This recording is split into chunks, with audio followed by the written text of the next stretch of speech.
Hello, welcome back to my channel.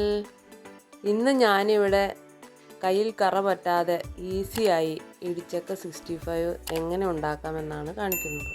ഇടിച്ചക്ക കഴിക്കാൻ എല്ലാവർക്കും വളരെ ഇഷ്ടമാണ്.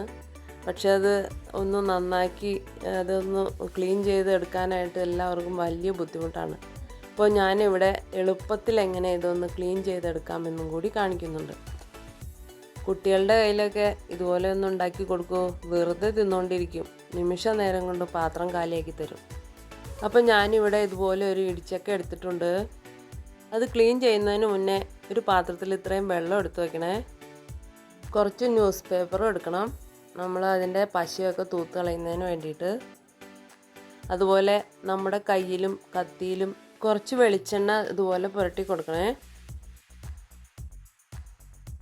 ഈ ഒരു പാകത്തിനുള്ള ഇടിച്ചക്ക വേണം കേട്ടോ നമ്മൾ എടുക്കാനായിട്ട്. നമുക്ക് ഇതുപോലെ ഇടിച്ചക്ക ഒന്ന് കട്ട് ചെയ്തെടുക്കാം. ഇങ്ങനെ കട്ട് ചെയ്യുന്നതിന് ശേഷം ഇതിനകത്ത് പശ വരുമ്പോൾ അത് നമ്മൾ ആ ന്യൂസ് പേപ്പർ വെച്ച് തൂത്ത് എടുക്കണം. ഞാനിപ്പം ഫ്രൈ ചെയ്യുന്നതിന് ഒരു പകുതി മാത്രമേ എടുക്കുന്നുള്ളൂ, ബാക്കി തോരൻ വെക്കാനായിട്ട് ഉപയോഗിക്കാം.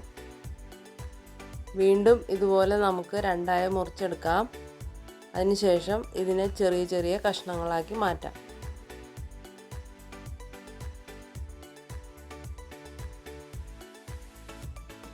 ഇതുപോലെ ചെറിയ ചെറിയ കഷ്ണങ്ങളാക്കിയതിന് ശേഷം പെട്ടെന്ന് തന്നെ നമുക്ക് വെള്ളത്തിലിട്ട് കൊടുക്കണേ, അല്ലെങ്കിൽ അതിൻ്റെ കളറെല്ലാം വ്യത്യാസപ്പെട്ടിരിക്കും. പിന്നെ നമ്മുടെ കറിക്ക് ഒരു ടേസ്റ്റ് കുറവുണ്ടാവും. ഇപ്പോൾ ഇതാ ഞാനെല്ലാം തന്നെ കട്ട് ചെയ്ത് വെള്ളത്തിലേക്ക് ഇട്ടിട്ടുണ്ട്. അപ്പം എൻ്റെ കയ്യിലൊന്നും കറിയൊന്നും ആയിട്ടില്ല, ബാക്കിയുള്ളത് അവിടെ ഇരിക്കട്ടെ. ഇനി നമുക്കത് പുറത്ത് കൊണ്ടുപോയി നല്ലപോലെ കഴുകി എടുത്തിട്ട് വരാം. അതിനകത്ത് വല്ല മണ്ണോ പൊടിയോ ചെളിയോ എന്തെങ്കിലും ഉണ്ടെങ്കിൽ പോയിക്കോളും. അതിന് ശേഷം നമുക്കത് കുക്കറിനകത്തേക്ക് ഇട്ട് കൊടുക്കാം. ഞാനിപ്പോൾ ഇതിൻ്റെ തൊലിയൊന്നും കളയാതെ തന്നെയാണ് വേവിച്ചെടുക്കുന്നത്. അത് എങ്ങനെയാണ് നമ്മളിത് ചെയ്യുന്നതെന്ന് നമുക്ക് പിന്നീട് കാണാം. ഇപ്പോൾ ഇതാ ഞാൻ എല്ലാ കഷ്ണങ്ങളും കുക്കറിനകത്തേക്ക് ഇട്ടിട്ടുണ്ട്. ഇനി ആവശ്യമുള്ള ഉപ്പിട്ട് കൊടുക്കാം. അതുകൂടാതെ ഒരു ഗ്ലാസ് വെള്ളം കൂടി ഒഴിച്ച് കൊടുത്തിട്ട് അടച്ചു വെച്ച് വേവിക്കാം. നമ്മളിപ്പോൾ ഇത് ഫുള്ളായിട്ട് വേവിക്കണമൊന്നുമില്ല, അത് ഒരുപാട് വെന്ത് കുഴഞ്ഞു പോകുകയൊന്നും ചെയ്യരുത്. ഒരു 80% മാത്രം വേവിച്ചാൽ മതി, എന്നാലേ കറക്റ്റായിട്ട് കിട്ടുള്ളൂ. ഒരു 4 വിസിൽ വരുമ്പോൾ ഞാനിത് ഓഫാക്കുന്നുണ്ട്.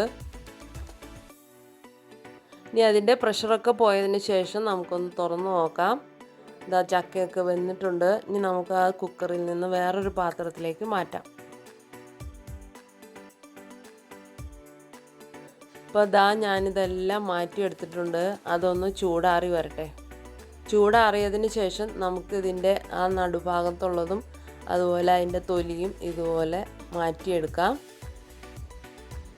അതെല്ലാം മാറ്റിയെടുത്തതിന് ശേഷം നമുക്ക് ഇതുപോലെ ചെറിയ ചെറിയ കഷ്ണങ്ങളായിട്ട് അരിഞ്ഞെടുക്കാം. പച്ചയ്ക്ക് അരിഞ്ഞെടുക്കുന്നതിനേക്കാൾ എത്ര ഈസിയാണ്.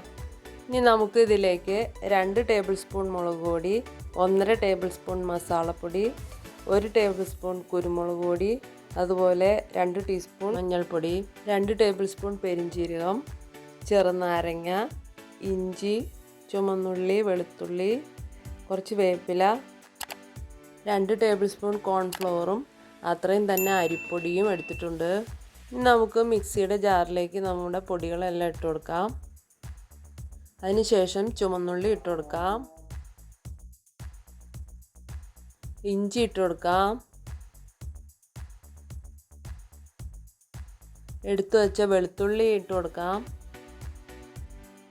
കുറച്ച് കറിവേപ്പിലയും കൂടി ഇട്ട് കൊടുക്കാം, പെരിഞ്ജീരകവും കൂടി ഇട്ട് കൊടുക്കാം. ഇപ്പോൾ ഇതാ ഇതുപോലെ അരച്ചെടുത്തിട്ടുണ്ട്. ഇനി ഇതിലേക്ക് കുറച്ച് പച്ച വെളിച്ചെണ്ണ ഒഴിച്ചു കൊടുക്കാം. അതിനുശേഷം നമുക്ക് ഇതൊന്ന് നന്നായി മിക്സ് ചെയ്തെടുക്കാം. ഇനി ഒരു പാത്രത്തിലേക്ക് നമ്മൾ മുറിച്ച് വെച്ച ഇടിച്ചക്ക ഇട്ട് കൊടുക്കാം. അതിനുശേഷം നമ്മുടെ അരപ്പ് ഇട്ട് കൊടുക്കാം. കോൺഫ്ലവറും അരിപ്പൊടിയും കൂടി ഇട്ട് കൊടുക്കാം. അതിനുശേഷം നാരങ്ങ നീരും കൂടി ഒഴിക്കാം. ഇനി നമുക്ക് ആവശ്യത്തിനുള്ള ഉപ്പും കൂടി ഇട്ട് കൊടുത്താൽ എല്ലാം കൂടി മിക്സ് ചെയ്ത് ഒരു 2 മണിക്കൂർ വയ്ക്കാം. ഇതിപ്പോൾ ഇതാ 2 മണിക്കൂറായിട്ടുണ്ട്. ഇനി നമുക്ക് ഫ്രൈ ചെയ്യാനായിട്ട് ഒരു പാൻ അടുപ്പത്തേക്ക് വെക്കാം. അതിലേക്ക് ആവശ്യത്തിന് വെളിച്ചെണ്ണ ഒഴിച്ച് കൊടുക്കാം. ഇനി വെളിച്ചെണ്ണ നല്ലപോലെ ചൂടായതിന് ശേഷം മാത്രം നമുക്ക് നമ്മുടെ ചക്കയുടെ പീസ് ഇട്ട് കൊടുത്താൽ മതി.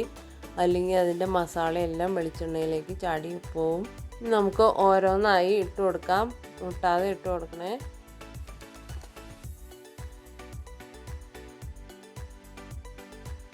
ഇതിപ്പോൾ ഇതാ എല്ലാം ഇട്ട് കൊടുത്തിട്ടുണ്ട്. ഒരു സൈഡ് അവിടെ ഇരുന്ന് വേവട്ടെ. അതിന് ശേഷം നമുക്ക് ഇതൊന്ന് മറിച്ചിട്ട് കൊടുക്കാം. ഇപ്പോൾ ഇതാ ഒരു സൈഡ് വെന്തിട്ടുണ്ട്. നമുക്കിതെല്ലാം ഇതുപോലെ ഒന്ന് മറിച്ചിട്ട് കൊടുക്കാം. ഇനി ആ സൈഡ് നല്ലപോലെ ഫ്രൈ ആയി വരുമ്പോൾ നമുക്ക് കോരിയെടുക്കാം. ഇതിപ്പോൾ ഇതാ ഫ്രൈ ആയിട്ടുണ്ട്. നമുക്കിതെല്ലാം കോരി മാറ്റാം. അതിന് ശേഷം ഈ വെളിച്ചെണ്ണയിലേക്ക് കുറച്ച് പച്ചമുളക് കീറിയതും അതുപോലെ കുറച്ച് കറിവേപ്പിലയും കൂടി ഇട്ട് കൊടുക്കാം. അതൊന്ന് ഫ്രൈ ആയി വരുമ്പോൾ നമുക്ക് വറുത്ത് വെച്ച് ചക്കയിലേക്ക് ഇട്ട് കൊടുക്കാം. ഇതുപോലെ നമുക്ക് ബാക്കിയുള്ള ഇടിച്ചക്കയും കൂടി വറുത്തെടുക്കാം. നല്ല മണമൊക്കെ വരുന്നുണ്ട്. ഇതാ നമ്മുടെ അടിപൊളി ഇടിച്ചക്ക 65 ഇവിടെ റെഡി ആയിട്ടുണ്ട്. ഇവിടെ എല്ലാവരും കഴിക്കാൻ റെഡി ആയിട്ടിരിക്കുകയാണ് കേട്ടോ. ഇതിൻ്റെ മണവും അതുപോലെ തന്നെ ടേസ്റ്റും ഒക്കെ അറിഞ്ഞു കഴിയുമ്പോൾ ഇത് ഇടിച്ചക്കയാണെന്ന് ആരും പറയില്ല കേട്ടോ, ചിക്കനാണെന്നേ പറയൂ. അപ്പോൾ നിങ്ങളെല്ലാവരും ഇതുപോലെ ഒന്ന് ട്രൈ ചെയ്ത് നോക്കൂ. എല്ലാവർക്കും ഇഷ്ടപ്പെടും. ഇത് വേറൊരു ലെവൽ തന്നെയാണ് കേട്ടോ. വീണ്ടും വീണ്ടും കഴിച്ചുകൊണ്ടിരിക്കാൻ തോന്നും. അപ്പോൾ എൻ്റെ വീഡിയോ ഇഷ്ടമായി ലൈക്ക് ചെയ്യണേ. എൻ്റെ ചാനൽ ആദ്യമായി കാണുന്നവരാണെങ്കിൽ ഒന്ന് സബ്സ്ക്രൈബ് ചെയ്തേക്കണേ. നല്ലൊരു വീഡിയോയുമായി വീണ്ടും കാണാം. അതുവരേക്കും ബായ്.